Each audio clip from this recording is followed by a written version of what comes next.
up, we have Dr. Eric Rafla-Yuan. He's a public psychiatrist from San Diego. He is the chair of the APA caucus on the social determinants of mental health. He is also on the 988 Equity and Accessibility Working Group chair for the California Office of Emergency Services. Y'all, this guy is like almost single-handedly responsible for the legislation that gave us 988. This guy knows what he's talking about. All right, I'm gonna hand it off. Thank you, Alice. Thank you, Alice. Great to see everybody here. Let's give ourselves a round of applause.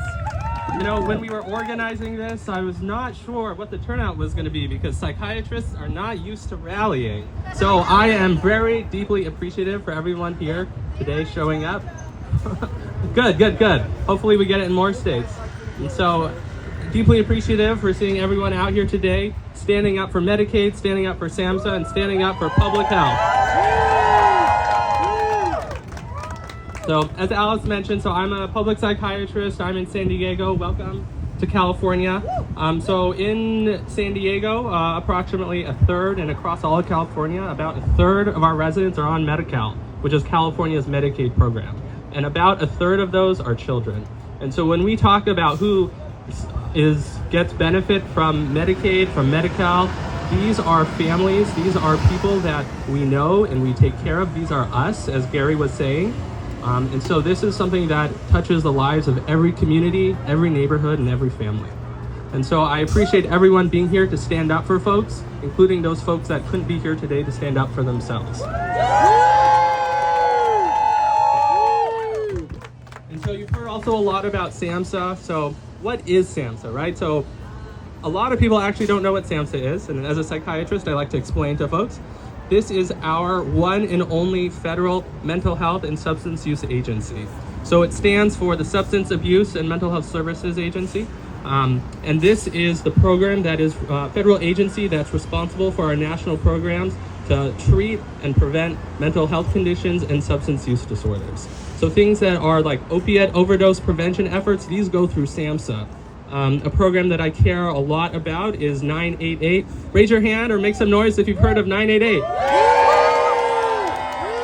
So as you all may know, 988 is our new 3-digit number for mental health emergencies.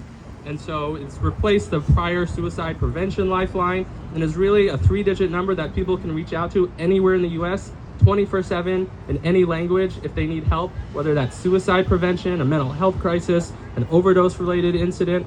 And this is a resource that's available to everybody.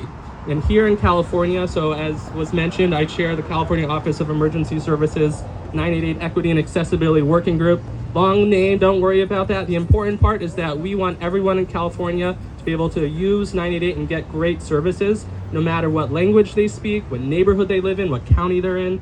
And so this is something we're taking really seriously. And so this is an example of a program that SAMHSA is responsible for. And so when I heard that we are losing this agency, that with the stroke of some executive orders, that we are no longer going to have a federal agency to look out for these programs and to support these programs, you know, I was really concerned. And so I am so glad to see people here today educating and standing up for these programs and for the leadership that we need our government to take to make sure that these programs exist and that people can use them and that they work. So thank you.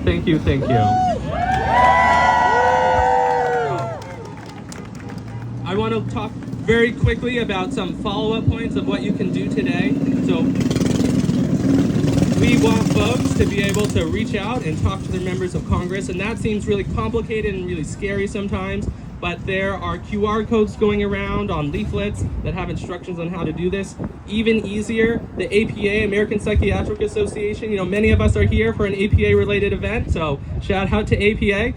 We are here to stand up for Medicaid and mental health, and so we are going to reach out to our members of Congress, and we might use the APA toolkit to do that, because it will auto-populate these messages so that you don't have the time or the details on what exactly you might want to say. APA has text that will pre-populate. The alert will find your member of Congress and you just put in your address and it'll send it to the right place. So there are some really easy ways to do this. And there are QR codes going around that have directions on. You just scan that and you put in your name, your address, and the APA toolkit will populate and get that message out for you. So thank you everybody for being here. Again, we want to stand up for Medicaid. We want to stand up for SAMHSA and federal leadership and responsibility for mental health and substance use prevention. And we want to stand up for public health. And as Gary mentioned, these are all interconnected. If we lose one, these are just pieces that are falling down of dominoes of how we take care of each other in our society. So thank you everybody. Thank you everybody. Give yourselves a hand. I'm going to hand it back to Alice. Thank you so much, Dr. Rafla-Yuan again. Can we get another applause for him?